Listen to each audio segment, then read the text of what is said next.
আজিৰ এই ভিডিঅ'টোত মই আপোনালোকক দেখুৱাম এটা খুব বঢ়িয়া নেচাৰেল ফেচ ৱাছ যিটো ফেচ ৱাছে আপোনালোকে মুখ ধুলে গৰমৰ দিনত আপোনালোকৰ স্কিনখন কলা নপৰিব স্কিনখন ধুনীয়াকৈ সাফাও হ'ব স্কিনখনৰ কলা দাগ দূৰ হ'ব স্কিনখন উজ্জ্বল আৰু গ্লোইং হোৱাত সহায় হ'ব গৰমৰ দিনত স্কিনখন ভাল কৰি ৰাখিবলৈ এনে ধৰণৰ হোম ৰেমেডি লগোৱাৰ উপৰিও আপোনালোকে প্ৰচুৰ পৰিমাণে পানী খাব লাগিব আৰু এক্সাৰসাইজ কৰিব লাগিব এক্সাৰসাইজ কৰিলে আমাৰ স্কিনখনো হেলদি হ'ব দেহটো হেলদি হ'ব Hi friends, আপোনালোক সকলোকে মোৰ অসমীয়া হাউচৱাইফ চেনেলৰ নতুন এটা ভিডিঅ'লৈ স্বাগতম জনালো আশা ৰাখিছো আপোনালোক সকলো ভালে আছে আজি মই এয়া ওলাইছো ৰাতিপুৱাই মৰ্নিং ৱাকত যাবলৈ আপোনালোক সকলোলৈকে অসমীয়া হাউচৱাইফ তৰফৰ পৰা বহাগ বিহুৰ বহুত উলগ জনালো আজি হ'ল গৰু বিহু আৰু গৰু বিহু দিনা ৰাতিপুৱাই পায়া ফোনটো লৈ মৰ্নিং ৱাকত আহিছো অকনমান খুজকাঢ়ি আহো এটা সুন্দৰ পৰিবেশ আৰু এই পৰিবেশটোৰ মাজত এপাক যদি ৰাতিপুৱাই খুজকাঢ়ি দিওঁ তেতিয়াহ'লে গোটেই দিনটো মনটো ফ্ৰেছ লাগি থাকে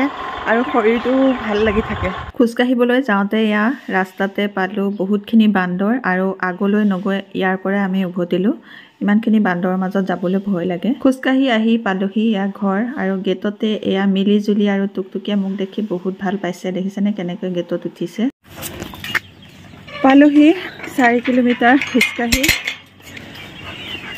এতিয়া আৰম্ভ কৰিম বিহুৰ কাম আৰু আজি আপোনালোকক খুব বঢ়িয়া এটা নেচাৰেল ফেচ ৱাছ বনাই দেখুৱাম যিটো ফেচ ৱাছ কৰিলে কোনো সাইড ইফেক্টটো নহ'ব আৰু লগতে স্কিনখন সাফাও হ'ব আৰু বগাও হ'ব কলা ডাৰ্ক স্পটো যাব ভিডিঅ'টো চাই যাব ঐ তহঁতে কিয় ইমান উৎপাত কৰি আছে এইকেইজনী চাওক কেনেকৈ খেলি আছে আৰু এইকেইজনী এতিয়া আৰম্ভ কৰিবলৈ লৈছোঁ বিহুৰ কাম গৰু বিহু যিহেতু সেইকাৰণে হালধিৰে গা ধুব লাগিব মাহেৰে গা ধুব লাগিব এয়া উলিয়াই লৈছোঁ কেঁচা হালধি কেইটুকুৰামান এতিয়া এই কেঁচা হালধি কেইটুকুৰা বাকলি গুচাই লওঁ আৰু এইফালে এয়া ৰাতিয়ে মাটি দালি তিয়াই থৈছিলোঁ মাটি দালিখিনি মই এতিয়া বাকলিটো গুচাই পেলাই চাফা কৰি ল'ম ইয়াৰ পৰা কেইটামান মই পিচিম গাত খানিবৰ কাৰণে আজি মাহ হালধিয়ে যিহেতু গা ধুব লাগে সেইকাৰণে আৰু বাকীখিনি ৰাতিলৈ মই তৰকাৰী বনাম এতিয়া মোৰ এয়া হালধিখিনি বাকলি গুচোৱা সম্পূৰ্ণ হৈ গ'ল আৰু ভালকৈ ধুই পখালি ল'লোঁ এতিয়া মই পিচিম আৰু এইফালে মাটি দালিখিনিও বাকলিটো গুচাই চাফা কৰি ধুই ল'লোঁ মাহ হালধি হৈ গ'ল এতিয়া লাগিব জেতুকা বহাগ বিহুত জেতুকা লোৱা পৰম্পৰা এটা আছে নহয় সেই পৰম্পৰাটোকে পালন কৰিবলৈ আহিছোঁ এয়া জেতুকা ভাত ছিঙিবলৈ ছিঙক এতিয়া আমাৰ আকৌ এই জেতুকা গছজোপা ৱালৰ বাহিৰৰ চাইডেহে ডালবিলাক গুচি গৈছে দেখিছেনে আমি ৱালৰ বাহিৰৰ চাইডৰ পৰা আহি পেলাই এয়া ডালকেইটা কাটি লৈছোঁ এয়া জেতুকা পাতখিনি সৰহকৈ এয়া লৈ লৈছোঁ এতিয়া ধুই পখালি পিচিব লাগিব এইখিনি জেতুকা এতিয়া মোৰ জেতুকা মাহ আৰু হালধিৰ পিচা কামটো শেষ হৈ গ'ল আৰু এতিয়া আমি ইয়া গাত ঘঁহিবহে লাগে আৰু জেতুকা লগাব লাগে জেতুকা মাহ হালধি পিচি থৈ পেলাই এতিয়া আহি গ'লোঁ আমাৰ মিলিজুলি আৰু টুকটুকি গা ধুৱাবলৈ মিলিজুলি আৰু টুকটুকিক এতিয়া মাহ হালধি অকণমান সানি দিম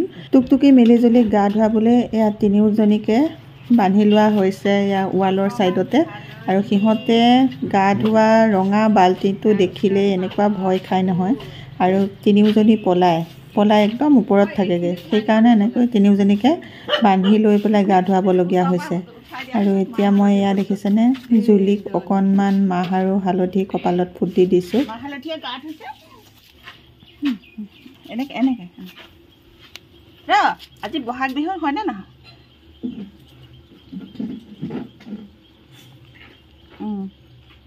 মাহ হালধিয়ে গা ধুব এয়া খোৱা বস্তু নহয়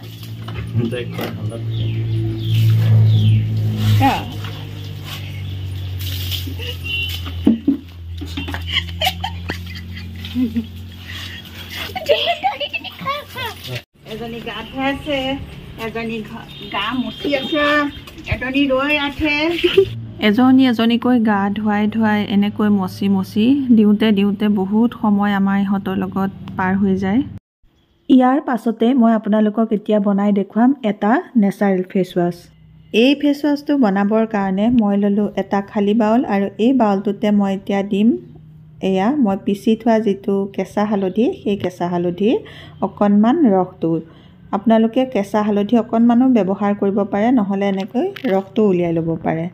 ৰসটো উলিয়াই ল'লে বেছি ভাল হয়, সুবিধা হয়, সেইকাৰণে মই ৰসটোকে লৈছোঁ। কেঁচা হালধিৰ ৰসটো আপোনালোকে আধা চামুচমানৰ জোখাৰে ল'ব। ইয়াৰ পাছত মই লৈছোঁ এয়া দৈ। দৈও আমাৰ স্কিনৰ কাৰণে ভাল। কেঁচা হালধি আমাৰ স্কিনৰ কাৰণে বহুত ভাল হয়, স্কিনখন ক্লিন কৰিবৰ কাৰণে বহুত সুবিধা। এতিয়া মই ল'লোঁ এয়া পিচি যে থৈছিলোঁ মাটিমাহৰ গুড়াটো, সেইটো মাটিমাহৰ গুড়া অকণমানো লৈ লৈছোঁ। মাটিমাহৰ গুড়া যদি মুখত লগোৱা হয় মুখৰ ক'লা দাগ যায়। তাৰ পাছত মই ল'লোঁ অকণমান পিঠাগুড়ি। পিঠাগুড়িও মই লৈছোঁ আধা চামুচ। পিঠাগুড়িও আমাৰ স্কিনৰ ক'লা দাগ দূৰ কৰিবলৈ সহায় কৰে। ইয়াৰ পাছত মই গোটেইকেইটা বস্তু ইয়াত খুব ধুনীয়াকৈ মিক্স কৰি ল'লোঁ। দেখিছে কিমান ধুনীয়া এটা পেষ্ট তৈয়াৰ হৈ গ'ল। এই গোটেইকেইটা বস্তু মিক্স কৰি যদি আপোনালোকে ফেচ ৱাছ হিচাপে ব্যৱহাৰ কৰে তেতিয়াহ'লে আপোনালোকৰ স্কিনখন বগা হ'ব, স্কিনৰ দাগ দূৰ হ'ব, স্কিন গ্ল'য়িং হ'ব, স্কিনত উজ্জ্বলতা আহিব। গোটেইকেইবিধ বস্তু ভালকৈ মিক্স কৰি ল'লোঁ। মিক্স কৰি লোৱাৰ পাছত এইটো ৰেডি হৈ গ'ল এটা নেচাৰেল ফেচ ৱাছ। এই ফেচ ৱাছটো আপোনালোকে কেনেধৰণে ব্যৱহাৰ কৰিব নিয়ম আছে, সেই নিয়মটো আপোনালোকক দেখুৱাই আছোঁ। এইটোৱে কেনেকৈ ফেচ ৱাছ কৰিব লাগে সেইটো দেখুৱাম, আৰু এইটোৱে আপোনালোকে মাজে মাজে ফেচ ৱাছ কৰি থাকিব। ইয়াক মই যিকেইটা বস্তু মিক্স কৰিছোঁ গোটেইকেইটা বস্তুৱে মুখৰ ক'লা দাগ দূৰ কৰিবলৈ সহায় কৰে। আপোনালোকে এইটো ফেচ ৱাছ হিচাপেও ব্যৱহাৰ কৰিব পাৰে, নহ'লে আপোনালোকে ফেচ পেক হিচাপেও ব্যৱহাৰ কৰিব পাৰে। আপোনালোকে যদি ধুনীয়াকৈ মুখত লগাই পেলাই 2 মিনিট বা 3 মিনিট মাছাজ কৰি কৰি মুখখন ধুই দিয়ে, তেনেকৈ যদি ব্যৱহাৰ কৰে ফেচ ৱাছ হ'ব। আৰু যদি আপোনালোকে মুখত লগাই পেলাই 20 মিনিট 25 মিনিট থৈ দিয়ে, তাৰ পাছত মুখখন ধুনীয়াকৈ মাছাজ কৰি কৰি ধুই পেলাই, তেতিয়াহ'লে আপোনালোকৰ ফেচ পেক হ'ব। দুইটা প্ৰকাৰে আপোনালোকে ব্যৱহাৰ কৰিব পাৰে। এতিয়া এইটো আপোনালোকে বহাগৰ বিহুত লগাব। এতিয়া গৰম দিন, এই গৰম দিনৰ যিটো ৰ'দ বহুত চোকা, এই চোকা ৰ'দত যদি আমি ফাংচন আদি চাবলৈ ওলাই যাওঁ বা বিহু হুঁচৰি গাবলৈ ওলাই যাওঁ, তেতিয়াহ'লে আমাৰ ছালখন ৰ'দে পুৰে বা ছানবাৰ্ণ হয়। তেতিয়া আপোনালোকে ঘৰত আহি এই ফেচ ৱাছটো বা এই ফেচ পেকটো আপোনালোকে যদি মুখত লগায় তেতিয়াহ'লে আপোনালোকৰ মুখত ছানবাৰ্ণ নহ'ব। আৰু যদি ৰেগুলাৰ লগাই থাকে তেতিয়াহ'লে আপোনালোকৰ মুখত যদি ক'লা ডাৰ্ক স্পট পৰিছে, সেই ডাৰ্ক স্পটবোৰ দূৰ কৰাটো এইটোৱে বহুত বেছিকৈ সহায় কৰিব। এইটো লগাই পেলাই আপোনালোকে 3 পৰা 5 মিনিট আপোনালোকে খুব ধুনীয়াকৈ মাছাজ কৰিব। এনেকৈ মাছাজ কৰিলে মুখত থকা ক'লা দাগ স্পট, লেতেৰা, ধূলি, পলিউশ্যন যিমান লাগি থাকে সেইবোৰ সম্পূৰ্ণৰূপে চাফা হৈ যাব। স্কিনখন বগা কৰাত সহায় কৰিব, স্কিনখনৰ দাগ দূৰ কৰাত সহায় কৰিব। এইটো আপোনালোকে মুখত লগোৱাৰ উপৰিও আপোনালোকে হাতে, ভৰিয়ে, গায়ে, পিঠিয়ে সকলোতে লগাব পাৰিব। এতিয়া লাষ্টত মই অকণমান ডাঠকৈ লগাই দিম। লগাই দি মই এইটো 20 মিনিট ৰাখি দিম। 20 মিনিট ৰখাৰ পাছত মোৰ ধুনীয়াকৈ শুকাই যাব। শুকাই যোৱাৰ পাছত মই মুখত অলপ পানী সানি ল'ম। পানী সানি লৈ মাছাজ কৰিম, আকৌ 2-3 মিনিট মাছাজ কৰি কৰি এইটো আঁতৰাম। এনেদৰে যদি কৰা হয় তেতিয়াহ'লে আৰু বেছিকৈ সুফল পোৱা যাব। শেষ হৈ গ'ল, আপোনালোকেও সেইদৰে ব্যৱহাৰ কৰিব। এতিয়া গা পা ধুই আহি গ'লোঁ মাহ হালধিৰে। ইয়াৰ পাছত মিলিজুলি টুকটুকি ওচৰলৈ আহিছোঁ। সিহঁতৰো গাটো শুকালে গা ধোৱাৰ পাছত। এতিয়া সিহঁতক পুৰণা বেলডাল খুলি দিম আৰু নতুন নতুন বেল আনি থৈছোঁ সিহঁতৰ কাৰণে। এডাল পুৰণা বেল খুলি পেলালোঁ আৰু সিহঁত 3জনীলৈকে আনিছোঁ। 3ডাল একেই কালাৰৰ এয়া বেল। টুকটুকি এইফালে এইফালে, নতুন বেল পিন্ধিবি, নতুন বেল। ঠিক ঠিক পটুকি ঠিক ঠিক ঠিক ঠিক মৰম কৰি দিছে। মৰম কৰি দিছে আৰু ধুনীয়া লাগিছে।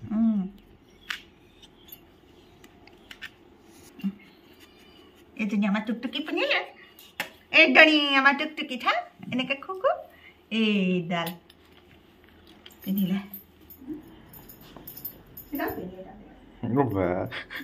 ধুনীয়া লাগিছে। ইহঁত 3জনী, এজনী এজনীকৈ গা ধুৱাওঁতে, এজনী এজনীকৈ পিন্ধাওঁতে বহুত টাইম গুচি যায়।